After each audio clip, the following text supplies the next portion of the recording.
Hello, everybody. Good morning and happy Wednesday, April 17th. Just realized I messed up the stream, Doug, and we're not streaming to Twitter as usual. So maybe I can add that in real quick. But yeah, happy birthday to my son Holden, who turns Ooh, 14 today. Can you believe that? 14.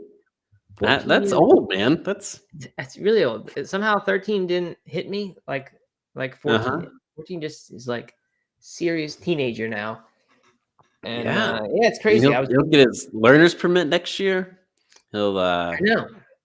he can go into PG-13 movies without an adult. Oh man, big time. I mean, couldn't we have already done that last year though? Yeah, I don't I know. guess so. I don't know what else happens at 14. That's like a legit teenager, you know?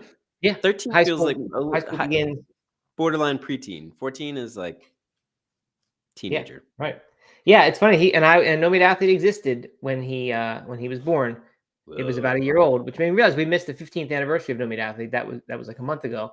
Oh. But I remember remember Leo from Zen Habits. I remember he turned 40 when I was like maybe a year into doing No Meat Athlete, and I was like, that is so old. Why do you even want to keep living and like blogging then? Like, what's the point of doing anything once you're that old? Like, how could that be fun to do anything? And now I'm blown past that. Got a 14-year-old kid. Yeah, and here you are, still making silly little videos online every day. I know. Yeah, really. It is quite silly that we are doing this. But anyway, we're sponsored by Compliment Love, compliment.com. That is the serious side of what we do and why we are able to do this silly, goofy thing 3 days a week, plus the afternoon show on Friday. I've already had 3 Compliment products today. Oh, yeah? Compliment All right. Essential, of course. Essential. The multi-nutrient. Right. I took a little bit of Omega Complex to get some additional omega-3s, DHA, EPA. Mm-hmm. Good. And chocolate protein in my oatmeal, because I went to the gym this morning, got swole, and I needed the protein and Yep, of creatine course. to help rebuild my muscles, Right. get that strength going. There is no Compliment creatine yet, but it may be coming. Ooh, insider scoop. Maybe. All I said is maybe. Didn't say it definitely is. Yeah, those are the 3 Compliment products that I most use as well. I don't do the protein on a daily basis right now, but I do now and then when I'm really into working out stuff. But definitely the omegas and the multi-nutrient and no greens powder. I'm surprised to hear that, Doug. I thought, well, I'm not surprised, but to me, that's our other best product. Yes. Yeah. No greens on a daily basis these days. I did that for a while, but now it's just kind of when I need it. Yeah. Our neighbor at the bus stop the other day asked Aaron, he's a big fan of the greens powder. And he said, at what age can I start giving it to my kids? And she was like, "Well, any age. It's just greens, right? It's the same as if you gave them some spinach or whatever." Yeah. I don't think there's any green in there that would be contraindicated for children. No. But it is good. It's a drink that kids actually would drink, which you can't say about many greens powders. They mostly taste terrible, but ours is good. All right, let's do some customer service here. Dana P says, "Do you have any tricks to get Compliments greens powder not to stick to the glass, or is that just the nature of greens powders? I typically just use water." I do have a little bit of a trick of this, and that is to put the water in first and then the greens powder, and immediately begin mixing it. Like as soon as you start putting it in. That's how I've had the most luck with that, because it does happen. If you put it on the bottom of the glass and then add the water, then it will like kind of clump up at the bottom. Oh, right. Yeah, I would definitely put the greens in second. I wouldn't have even thought twice about it, I don't think. Oh, so enlightened, Matt Frazier. What? So enlightened. I think I've just done that stuff enough that I sort of now it's just sort of second nature. You put the liquid in first. Like if you put protein powder into a blender and then put the liquid in, that it's going to be all caked on the bottom. Okay. Well, anyway, there you go. There's that. More customer service. Vegan Science. How do you know when you need it? This is actually now sales pitches. You need it on I mean, if you're in a stint where you're not having a lot of greens, like if you're traveling, it can be particularly good. If you're just finding you're just not really getting that daily salad in, it's not a replacement for the salad by any means. Don't misinterpret what I'm saying. But it's something to get you going. And I think really it's sort of a habit builder. If you drink that, then it can help you want more greens later in the day. So that's what I do. And I don't when think I'm really tired, I drink it as like a pick me up too. Hangover kind of deal. No, I mean, yeah, maybe, but because I'm hungover most mornings. No, no, but like if I'm just dragging or something like that, I don't know if it gives me a truly immediate burst of energy, or if it's placebo, but it feels better than water. Yeah, right. That's always it's good to have a little placebo crutch for when you're just feeling sluggish to start the day. Yeah. All right, Steven's here. It's good to see him. He's not always here recently, so nice to see you check in here, Steven. And then apparently there's 2 newcomers here, says Britters. Allison, who says good morning. First time able to join live. Welcome, Allison. Great to have you. Always like new people coming to the show. And Patrick O'Neill, also first time live. Look at that. All right. So welcome. Hello also to Kate, Britters, Mr. Jeffrey, Vegan Stallion, Big Media X Claus. Already said Steven. Danielle P, who we answered her question. And that's it. That's the people who have checked in. So yeah. Anyway, any updates, Doug? Anything we need to know? We must know about Doug's life since yesterday. No, I do not believe so. Aside from at the gym this morning, I did decline presses for the first time in my entire life. Oh yeah. Yeah. Okay. Decline's good because you can bench more with decline than you can with flat bench typically. That's what the person said to me. My partner said to me, and that was not the case for me. I really struggled. Yeah, I went up in weight, I started up in weight a little bit, and I was like, no way is this happening. I mean, it is an awkward position if you haven't done it. So yeah. Oh, I'm sorry. I messed up. It's not Patrick O'Neill. It's Patience O'Neill. I don't know how I misread that. My bad. I apologize. Yeah. Well, decline bench is just not something a lot of people do, but I think it's good because I think it avoids shoulder injuries, and bench press is definitely a big culprit of shoulder injuries. Regular bench press and incline bench press, especially, I think. So decline gets it out of your shoulders, and that's a good thing. So good. I like that. Trying something new. Yeah. Body moved a new way today. Never done that before. That's right. How about you, Matt?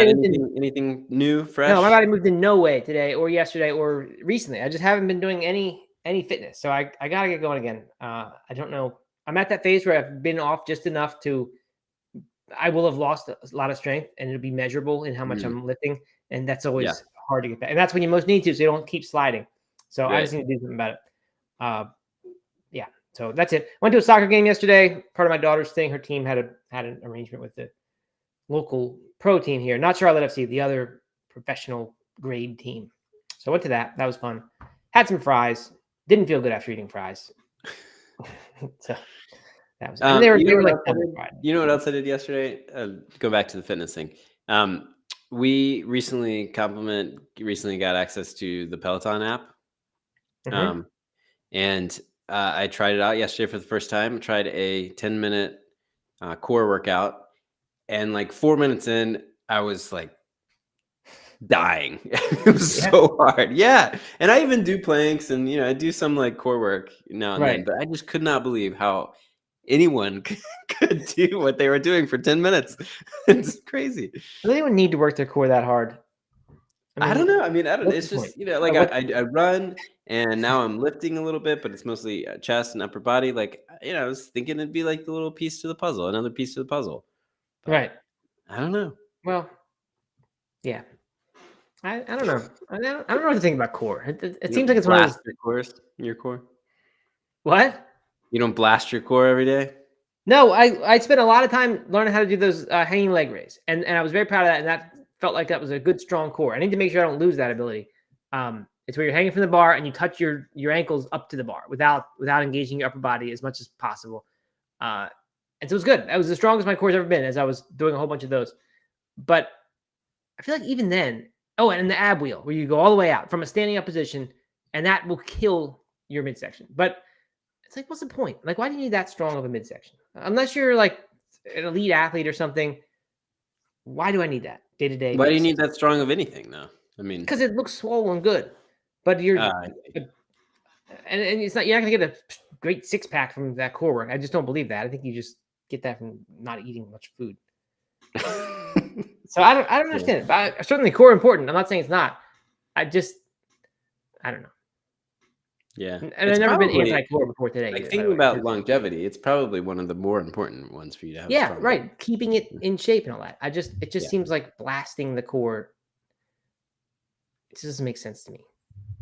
British suggests I do more yoga. Yes, I don't disagree there. Kate suggests Pilates. Same thing. Yes, not the same thing. No. Well, I'm sticking with ab wheel and hanging leg raise. I think that's all you need. All right, fair enough. What I say. All right.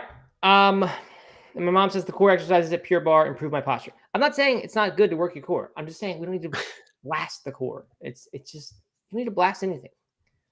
All right. Enough about that. I've never been against the core before today, so this is not a long time like entrenched viewpoint of mine. I just Yeah, expressed it quick. it's your, you can't. We're 10 minutes into a show and you haven't said anything negative yet, so we had to Right. get Unless something. it's hardcore, says Steven. He's anti-core, mostly at lazy unless it's hardcore, and then he's into it. Yeah, I can get behind that. uh-huh.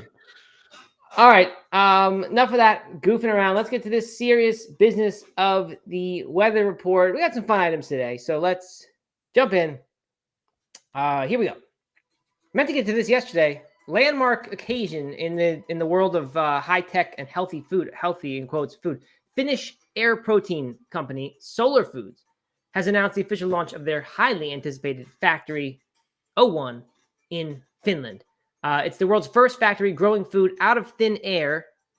They're also going to produce jetpacks, I hope, because if they can do that, then there's no reason why we can't have jetpacks by now. And they're going to make 160 tons annually of Solein just with air and bacteria and electricity. It's magic. It's absolute magic. Pulling food, protein out of thin air, magic. Yeah, I mean, I guess I wouldn't have anything against air protein if I could get my hands on it. It seems like a whole big hoax. I just can't believe this is really happening. What if you had a little machine like an extension to your cell phone that just you held up and it like pulled in air and produced a burger? Right. Or implant that in your lungs, and then you just breathe in air and you just take in protein all day. Just like constantly eating your can't like the off switch gets broken and you're like perfect. That's converting everything into air. Yeah. All right. We got to counteract today's the day that it went nuts on media. The idea that plant protein or plant meats may be worse for you than real meat. We broke the story on Friday after several major media outlets had talked about it first. Then yesterday, more were on, and today it's everywhere, all over the Google search for vegan news. I mean, no mention of like the actual outcomes of the study. Just plant protein has risk factors, maybe worse for you than than meat, all this stuff. But I found a study today. This is not new. It came out a month ago. But the conclusion of it, it was published in the Journal of the American Medical Association by researchers at Harvard T.H. Chan School of Public Health. And they said that eating a plant-based diet over the long term does not appear to increase the risk of hip fracture in postmenopausal women. So that's a really good thing. I do wonder if we talked about this before, because they have this little extra part where in the long term didn't matter. If you were eating a plant-based diet, you were good. Or there was no association. It didn't make a difference whether you were eating plant-based or not as far as risk of hip fracture went. But if you were in the recent period, if you were eating a healthy plant-based diet, you had a 21% lower risk. And if you were eating an unhealthy plant-based diet, you actually had a higher risk. This is than the general population. So kind of goes along the same lines of the way this new study should be interpreted with the plant meats versus animal meats, that a plant-based diet they're not all the same. If you're putting a bunch of junk food in there, you're not eating the same diet as someone who's getting benefits from their plant-based diet. So just that disclaimer, they're not the same thing. And if they're interpreted as the same thing, it's going to kill this whole plant-based thing. I'm telling you, it's not a good thing. That's right. I agree. Good. Got the wrong music coming. Almost hit the Friday button. Okay. This one's fun. Yo Egg, who we've seen before. They made those hard-boiled eggs that look like eggs, but they're vegan eggs that look like hard-boiled eggs. I think they were at Whole Foods. Bianca had one. Now they've got what they call the world's first whole vegan egg. I think you have a picture of this one, Doug. You can pull up. They show it. You literally buy a whole egg. Looks like a white egg. If you open it up, you get a runny yolk that you can then, use as whatever people do with those, sunny side up eggs, whatever. So I guess you just treat it as a normal egg. I don't really fully understand how it works. It looks to me like it's already hard boiled, but I don't really fully know. Do you have any sense of that? I do not think the world needs this.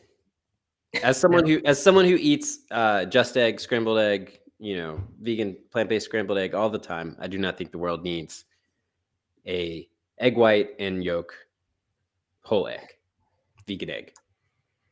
Yeah, I'm with you. Do you have the picture? Yeah, I'm pulling it up now. Okay. So I didn't read this full article. I kind of just grabbed the exciting part. But can you tell? Does it come in this hard boiled form, or like obviously not, right? Because you can keep it runny. So what form does it come to you in? So, I mean, I guess I have no idea. Like an egg, I guess.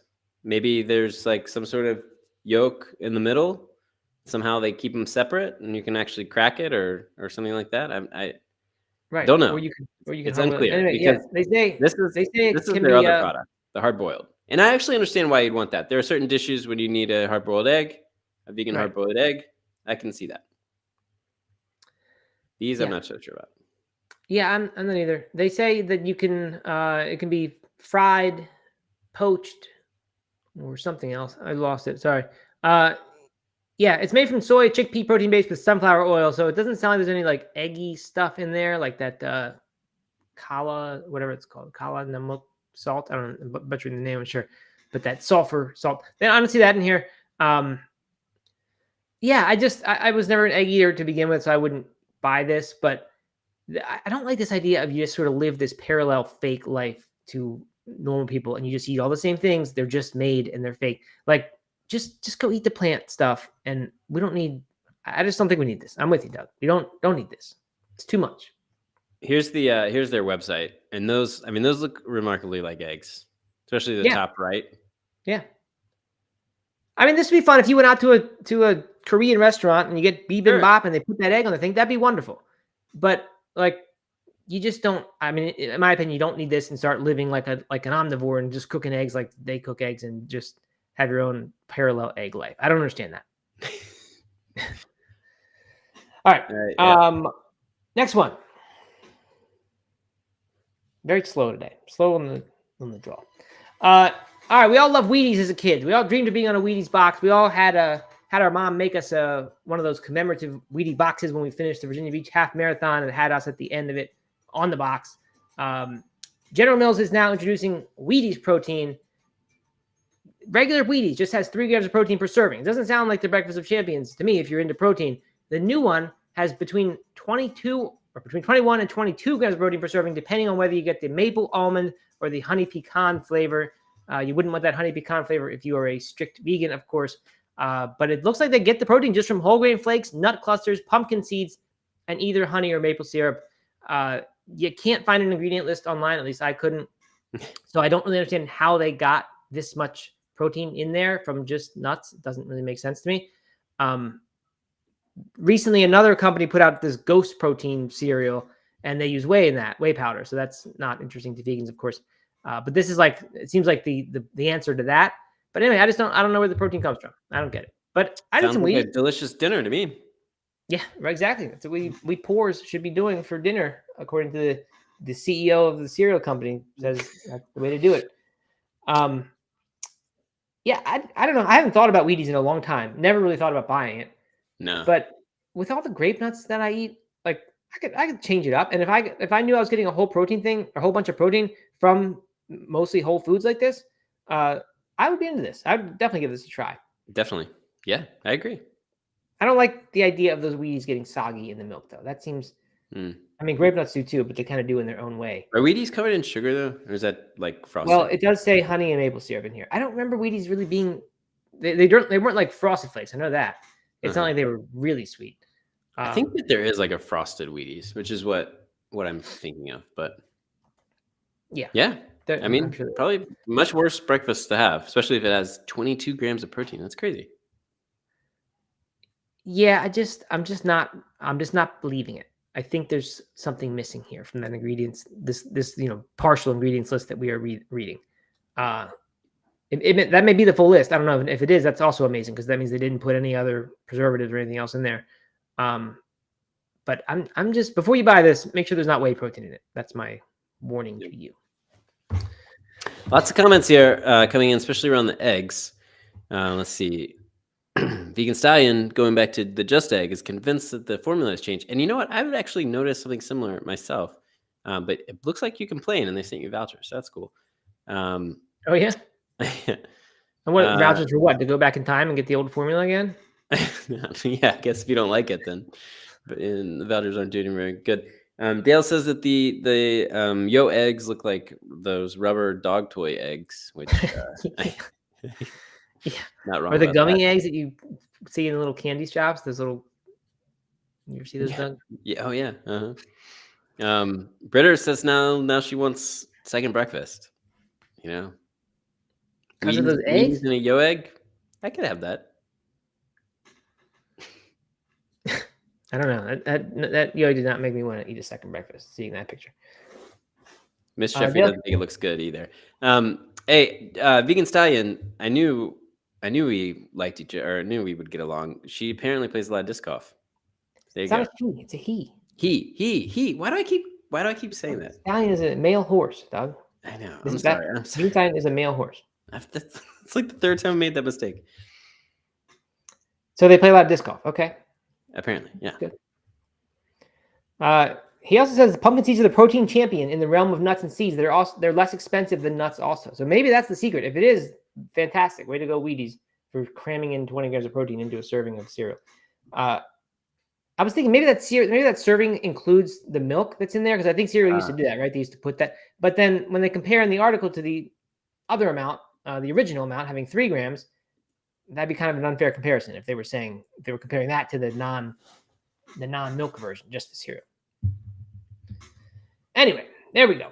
There's your weather report. That's what's going on in the vegan world today and a month ago, if you care about that Harvard article I shared. All right, Doug, let's get to the story. Let's get to the headliner today. Psychology. This is serious stuff now. This is science, and it's in Forbes, so it's money. This is like behavioral economics we're talking about. 3 mental blocks that stop you from, quote, going vegan, from a psychologist. By the way, speaking of this, that movie, I Could Never Go Vegan, where they address the vegan objections one by one and knock them off, that I think comes out tomorrow in UK theaters. So I guess it won't be too long after that we can either get it online or that it gets onto Netflix or whatever, and then we can watch it.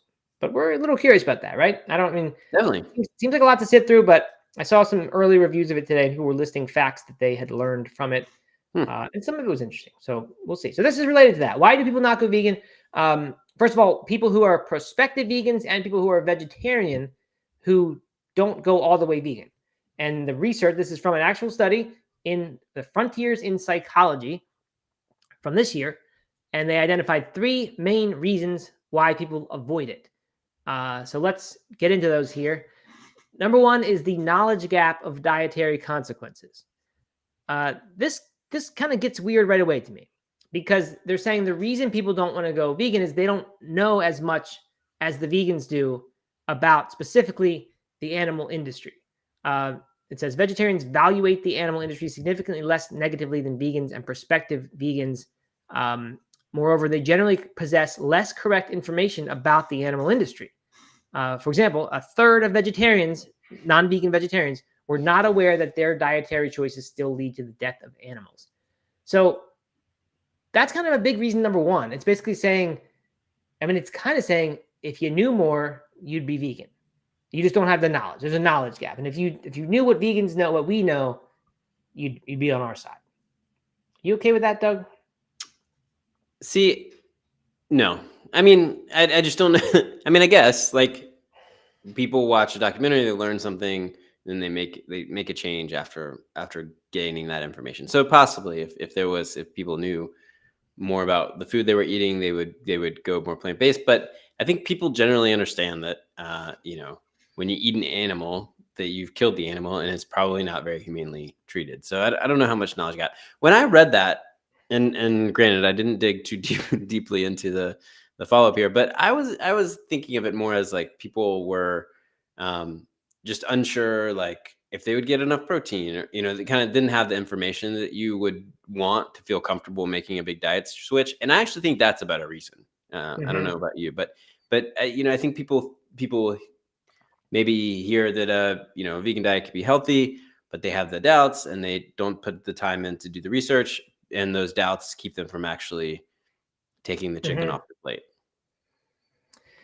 Yeah, they're talking about vegetarians in many cases here. So I think there is an actual gap there. Like I know when I was vegetarian, I simply did not realize that if I drank cow's milk, that was going to that was part of the exact same system. And that same cow, her children were being slaughtered or turned into dairy cows. And she, when she was done being useful as a milking cow, would be slaughtered. Like I just didn't know that stuff. And so I do think that for some vegetarians, but see, I was so new at it. You'd have to be pretty new to kind of be blind to everything else. So I kind of don't buy either. Like I feel like a lot of people.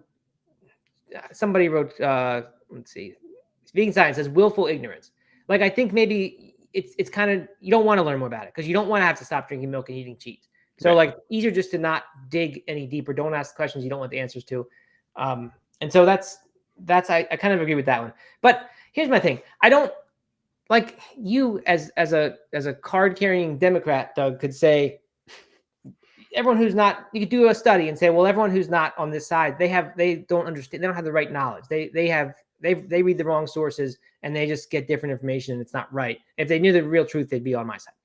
So it's kind of that, right? Like, and that's not nothing unique to you. Everyone would do that in politics, right? They could say that about their side. So it's like, I guess there are just sort of inarguable truths about the animal industry that you can objectively say, this is what actually happens no matter what. And if that's the case, then I guess, yes, you could say this is a true knowledge gap. But I just don't know how much of this is kind of opinion that they don't have all the information.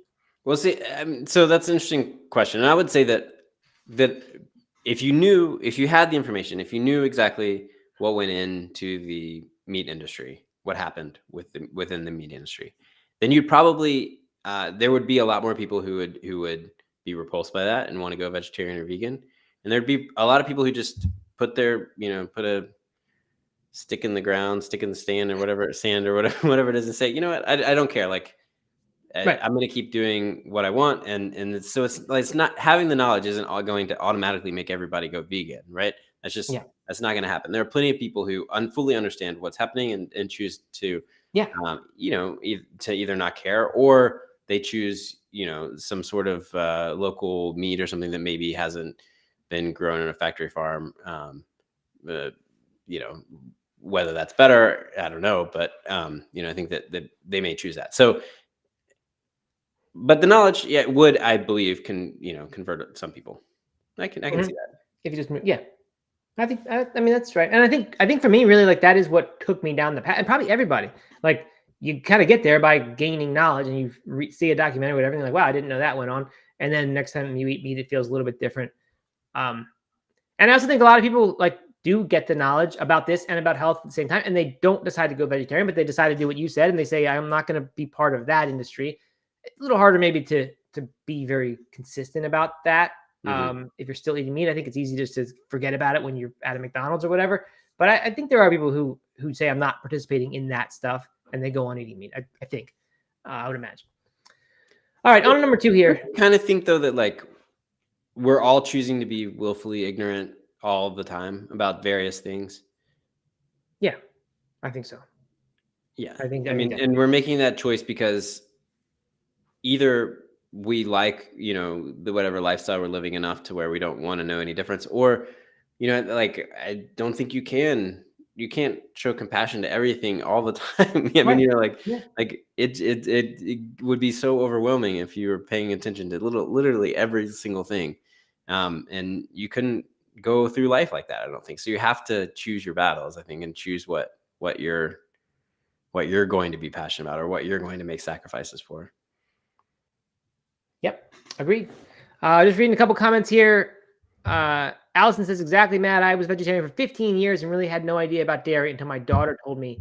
And thank you to Joaquin Phoenix for pointing it out in his Oscar acceptance speech. What has Joaquin Phoenix been in recently that he got an Oscar for? Do you have any idea, Doug? You up I don't know. In the film world? No? Well, you can let us know, Allison. But yeah, good on your daughter, says Steven. And then there's some conversation about why you don't wear headphones while you're running. I don't have time to go figure that one out. Involves snakes or something. So anyway, we'll circle back on that. On to the next thing. The cheese paradox, it's called.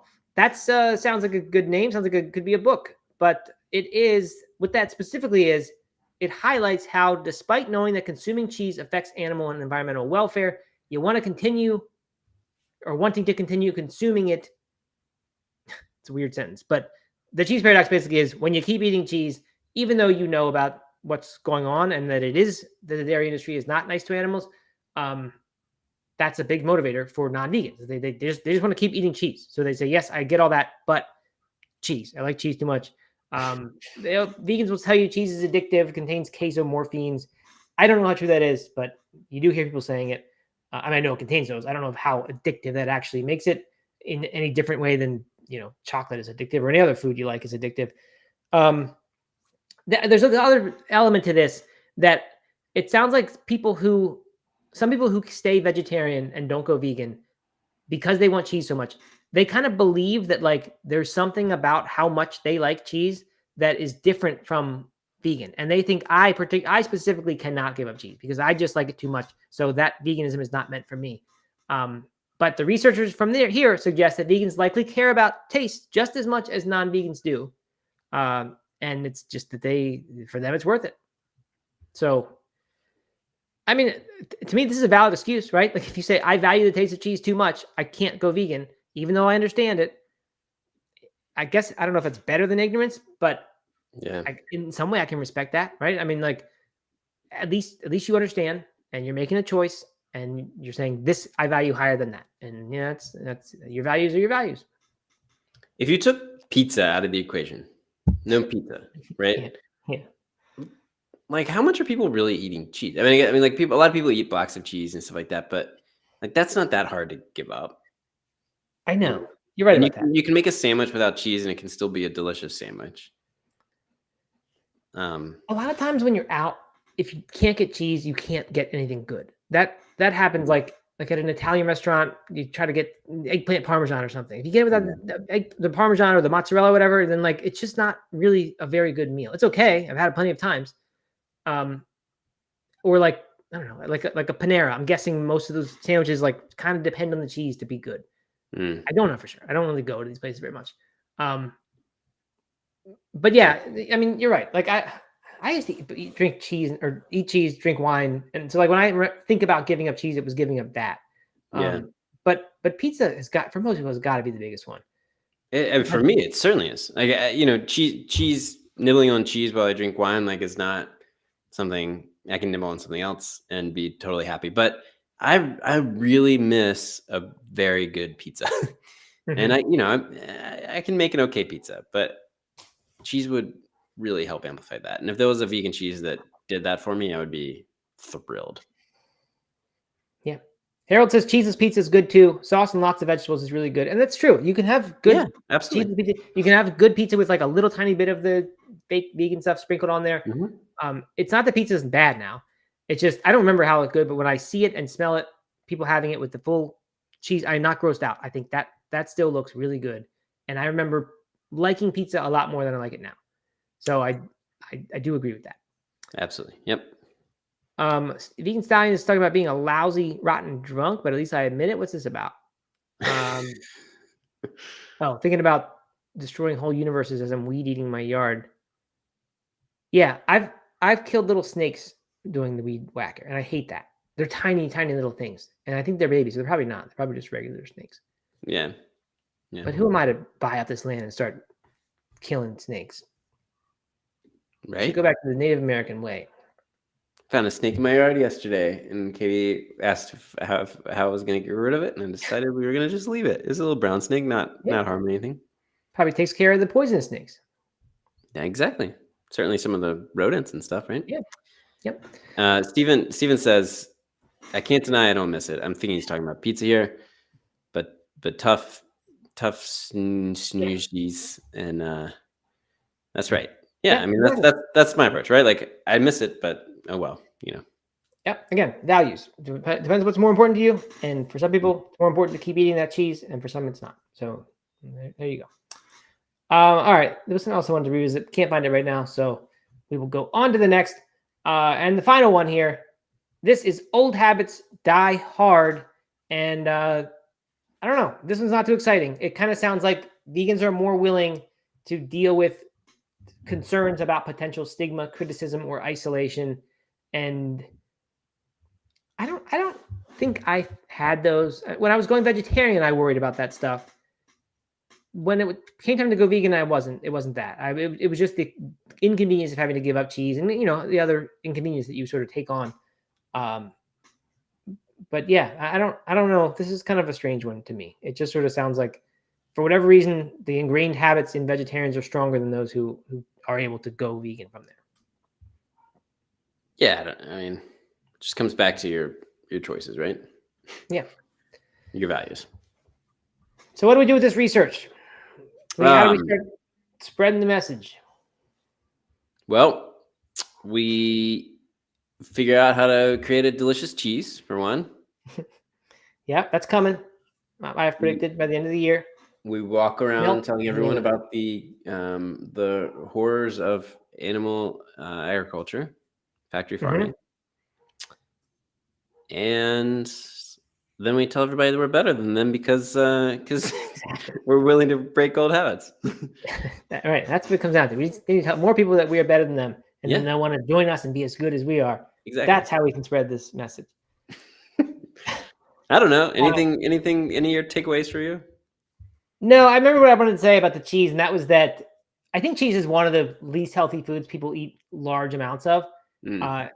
And that would be a really good thing to stop doing that, or to motivate people from that angle. Like that could probably maybe get you past the idea. I don't know. I think people who are interested in weight loss, you probably consume not probably, but a lot of people consume a tremendous amount of calories from cheese. And those calories, I don't think are very helpful. Maybe certain cheeses are better than others in terms of health. But I don't know. It's a shame that one is the one people like so much. All right. More importantly, Steven says, Matt, thank you for introducing me to Tony P in DC. Doug, I get the credit for yeah, wait a minute. That was me. That was me. Yes, I must pass it on to Doug, Steven. He introduced me to Tony P in DC. I haven't been up on Tony P in DC recently. I got the feeling his audience was turning on him based on the comments. But I haven't been there in a while. We talked about the locked in guy. I think you mentioned someone else who was trying to be like Tony P. Yeah, he's doing his own thing, but similar vibe, right? Like locked in. I forget what his name is. Davis something. Anyway, he ran the Boston Marathon on Monday, and he casually mentions that he pooped his pants, and he points down, and it looks like he actually did, and that thing blew up. I started seeing that everywhere. Yeah, I saw that meme as well, and I didn't know it was that guy you knew. That's the guy, and I have no idea. I have no idea if he really did it or not. There's been no follow up from him about it. He's talked about the marathon and stuff. But he broke 3 hours, didn't he? Yeah, he broke 3 hours. Yeah, he was locked in. Wow, it's pretty good. Well, good for him. All right, they're saying this became the snake episode. I mean, we barely mentioned it, but I guess in the comments there's a lot of snake talk going on. Came from the disc golf, I think. Okay. And we didn't address the oil question. We meant to get into oil today because it was Beth, Doug, who put a question about oil. Right. Yep. All right. We'll talk about that tomorrow. We'll do that tomorrow show. The question is, Matt always says he tries to eat olive oil now and actually tries to get enough of it. Whereas you read Dr. Greger and he sounds like pretty much all oils are not a good thing. They're not whole foods and they have evidence against them.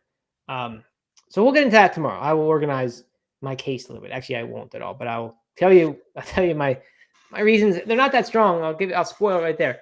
I don't know the answer, but oil's really good. I'm doing the thing where Mr. Jeffrey says, where I always say, we'll get into that later, but then I just go ahead and get into it. But there is more to it. There's more nuance, and I will not reveal that nuance just yet. So you'll have to stay tuned. All right. Got anything else, Doug? No, I don't think so. I think this is it. Okay. Hey, watch out for YouTube Shorts coming. This is the today's the day one drops. Yeah, this is the external pressure. We got to post it. If you see YouTube Shorts from us, please watch them and like them, even if they're not very good, because that's the only way we're going to do more of them and get good at it. Yeah, we need them to be well loved. Exactly. All right. All right. Thanks, everybody. Well, thanks for coming, everyone. Tons of comments today. This is always so good to see when people just keep talking the whole time like this. I would love it if people just didn't pay any attention to us and had their own hangout. This is great. Right, and then we stopped showing up. Gradually, we stopped showing up to the show. First, it'd be like one of us, and the other, and we're both not here. And I'm like sitting people here, come chat in the chat room. I'm doing my work, and you're like over there talking about snakes. It's great. We can actually do that. I mean, that could happen. It wouldn't be that different from the show. If you and I were just doing work, people just commented, did their own work too, and it was just a little community workspace kind of thing. Yeah, be cool. Okay. Well, thanks everyone for coming. This is fun. We'll be back tomorrow, and then we'll be back Friday. Don't forget that Friday show. We're trying to get people to that 1 p.m. Eastern. Yeah. All right. Bye, everybody. All right. Have a good Wednesday.